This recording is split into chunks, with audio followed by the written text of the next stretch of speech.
Relax ka lang. Bakit ka galit? And Miss Alice Go, Mr. Chair, you are denying that you are Chinese spy. Hindi po ako Chinese spy. Well, Mr. Chair, wala naman atang spiya na mag-aamin na spiya siya. No. So, it really begs the question. But anyway, alam nyo ba, Ms. Guo, na itong si She Zhijiang, na umamin na Chinese spy siya, na sinabi naman niya, kilala ka niya, ay inamin niya na dito siya na-recruit sa Pilipinas. Your Honor, I cannot answer your question dahil hindi ko po siya kilala. So, to put on record, Mr. Chair, this video showed, mahaba kasi to, it's an excerpt of the video, that inamin niya na recruited siya dito sa Pilipinas. In fact, can we show lang na nagpakita siya ng picture na nandito siya sa Pilipinas. I think it's one of the recruiters. Kung pwede lang natin mapakita yung picture na yon.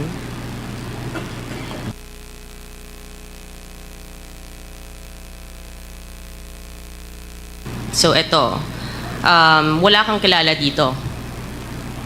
Sa tatlo po, ni isa po wala po akong kakilala, Your Honor. So, ito, nandito si She Zhijiang when he was saying, Mr. Chair, na dito siya na-recruit sa Pilipinas as a spy. Baka iisa lang pala ang nagre-recruit sa kanila, hindi natin alam, no? And again, babalik natin doon sa picture na pinakita sa video. Yung next slide, please. And again, you confirm this is not you, Miss Alice Go? Your Honor, hindi po ako yan. This is not you. Okay. Ang katanungan ko, Miss God, because you're saying that hindi mo kilala at dedemanda mo, ano naman mabe-benefit din nitong si She Zhijiang to name you? Your Honor, I think it's better for you to ask him. Kasi siya po yung naglabas ng video, so siya po nakakaalam ano yung makakapag-benefit po sa kanya. Definitely, hindi po ako spy. Okay. Relax ka lang. Bakit ka galit? Kasi po, ganun din po yung nangyari last time. Sinasabi po nila spy ako. Mahal ko pong Pilipinas, Filipino po ako, hindi po ako spy. Okay, relax lang. Relax ka lang. Diba? You don't have to be so riled up if you know the truth. Right? So, you categorically will keep denying what She Zhijiang is saying. Right? He mentions na pinanganak ka sa Fujian, China. And na nanay mo si Lin Wenyi. Correct? Allegations po niya yun, Your Honor. And who is Lin Wenyi? Your Honor, Lin Wenyi is the partner of my father. And about my citizenship naman po, I think there is already I'm not asking court anything about your na po. citizenship. I'm just asking who Lin Wenyi is. Pinapangunahan mo ako sa mga questions ko. Hindi ko naman tinatanong. Masyado kang defensive. You know, mga actuations mo, medyo, it's showing something, Miss Guo. So, etong address mo na pinakita, pakita natin yung picture ulit. Yung address nito, Mr. Chair, is apparently the local address of the Chinese Communist Party. Sigurado ka, hindi mo namimiss to?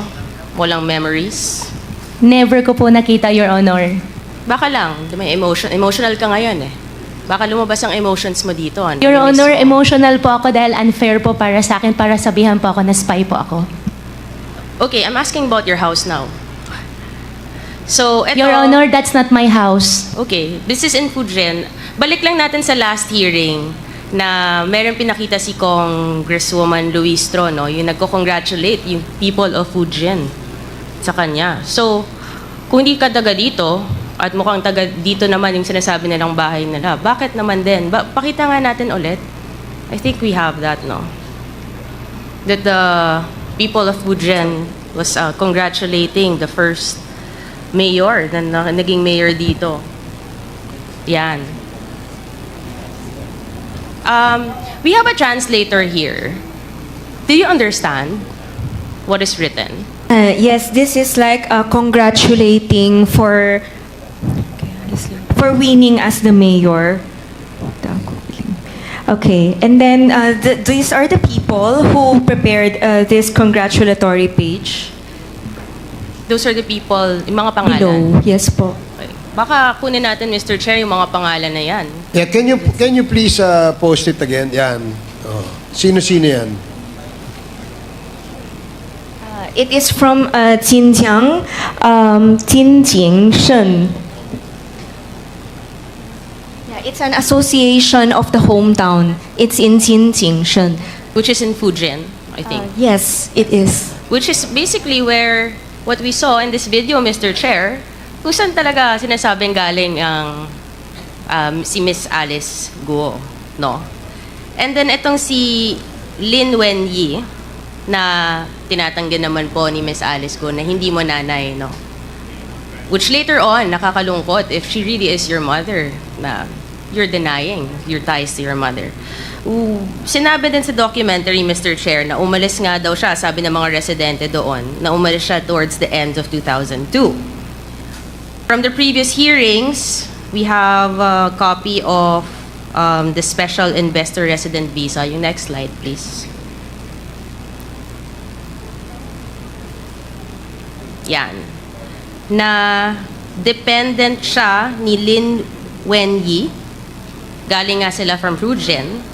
And it is January 12, 2003 na pumasok sila ng Pilipinas. So, you know, the facts seem to be aligned. The documents that we have and we've been seeing seem to be aligned with this video that came out, Mr. Chair, na hindi naman natin alam bakit naman in-name din si Miss Alice Guo na hindi naman, wala namang kinalaman ito sa atin. But apparently, there is that connection, which is scary. We go back to Lin Wenyi, which you have said this is the partner of your father, your Chinese father. Yes, Your Honor. Yes. And you said, naman, na you will only be into business with those you're very close with and those you trust, correct? Yes, Your Honor. Yes, you said that last hearing. And yung lumabas nga yung mga corporations, makita natin, they're about, pakita natin yung almost similar to the table that we showed last hearing or 2 hearings ago. Ito yung mga corporations mo. Ang daming beses lumalabas nga nitong si Lin Wenyi na lahat ng mga kasama sa corporations na yon are actually family members of yours. Your brother, your father, right? And ngayon, nanay niya. Ala, itong Lin Wenyi. So it is a family corporation. So, Miss Alice, itong nangyari din sa video, meron sinasabing yung Yatay Group. Ito yung company ni Mr. She Zhizang. And actually, itong business ni She Zhizang ay katulad ng mga negosyong tinayo mo sa Bamban, Tarlac. There's a picture eh. Na alos magkapareho siya. And do you know that itong si She Zhizang, link yung mga businesses niya. Kaya nga siya nasa Thailand ngayon eh. With human trafficking, extortion, and cyber scams. Which are the very same crimes na tinitingnan natin ngayon, Mr. Chair, na nangyayari sa mga illegal POGO operations dito. If I may be allowed to play an excerpt of that video again, Mr. Chair, to show what's happening in Myanmar. Please proceed.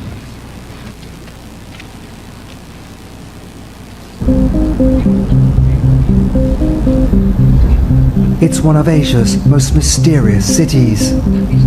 A pulsing boomtown in a war-torn region of Myanmar. You can see really just how close it is to Thailand, with just this tiniest river that separates them. Across the border is Yatai New City. Once a sleepy rural town, it's been transformed by vast sums of Chinese money. Judah Tanner used to run a school near where the neon-lit buildings now stand. It really is Myanmar's version of Las Vegas or Macau. Just a few years ago, it was rice fields and cornfields. Basically overnight, we've just seen it erupt into this city that just goes as far as the eye can see.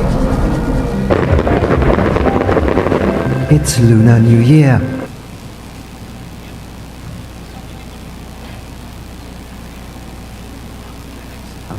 So, Mr. Chair, essentially, no, makikita natin may similarity from a rural area, pumasok at nag-expand, nag-build ng mga ganitong klase to front legal businesses na alam naman natin may mga illegalities which is being found in Myanmar. And ito yung sinabi ng Chinese spy na si She Zhijiang. So essentially, Mr. Chair, kung titingnan mo, if I may show na lang to this committee para mas madali. Parang ang mga espiya ng China, di lang sa Pilipinas, pati sa Myanmar, we don't know other countries that we can later on discover. Parang may steps sila kung anong gagawin nila. Parang, ito, step 1, pumili kayo ng bansa. Halimbawa, itong Philippines sa atin, Myanmar, Thailand. Step 2, pumili ng lugar na pagtatayuan ng mga industrial complex, which we have seen in Porac, Pampanga, and in Bambam, Tarlac. Step 3, maghanap ng mga dayuhang Chinese na mumumuhanan na tutulong magtayo ng negosyo. Kita natin, yung kapatid ni Michael Yang, nakatanggap halos 2 billion pesos mula 2018 hanggang 2021.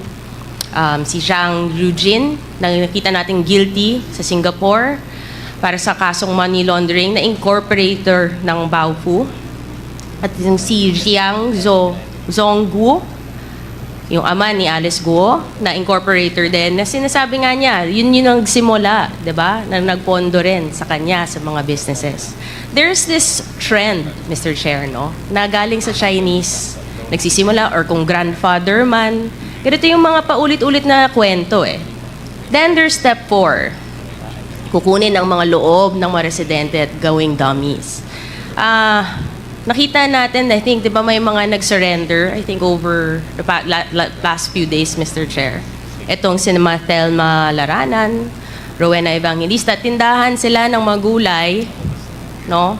May mga barbecue stall na obviously hindi naman nila kaya mag-incorporate or to give itong mga capital sa mga malalaking negosyo na nag-surrender na ginamit lang sila.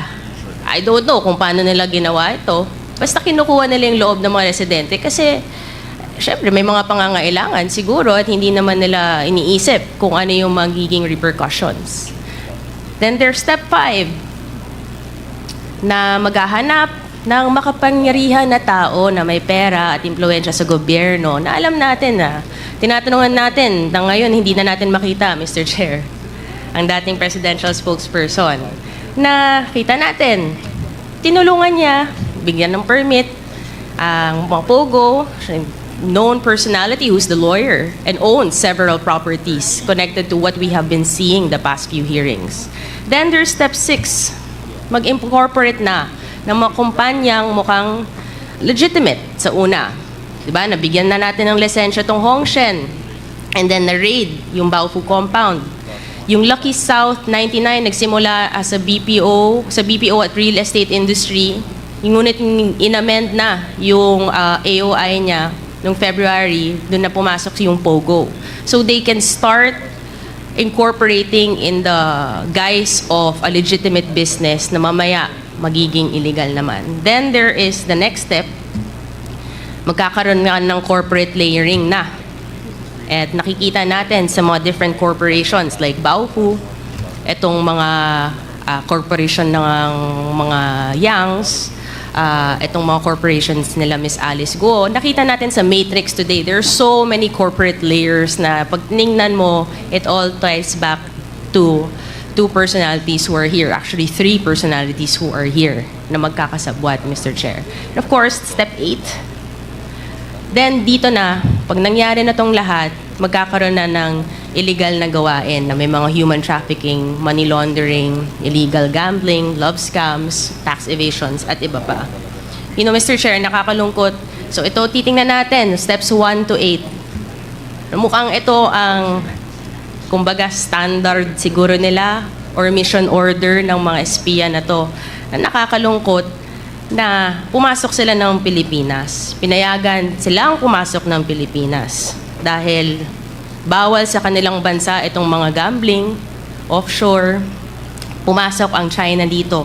They took advantage of our country, our laws, our citizens, our resources, Mr. Chair. Nakakatakot dahil hindi to one-sided.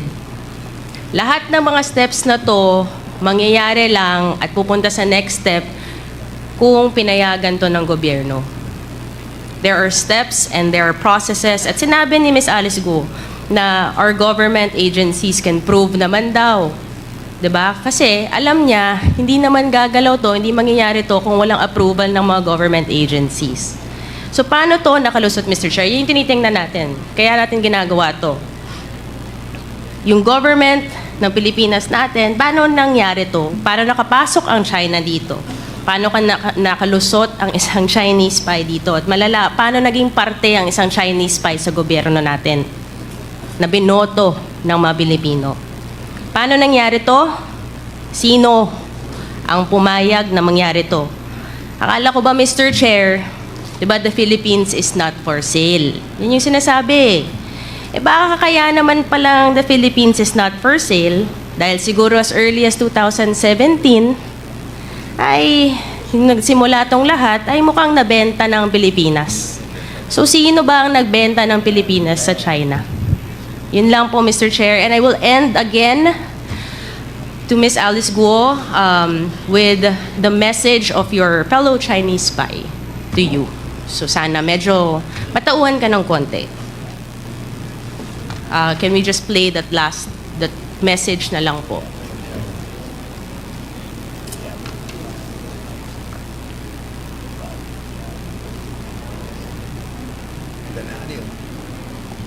Hindi, meron pa eh. Yung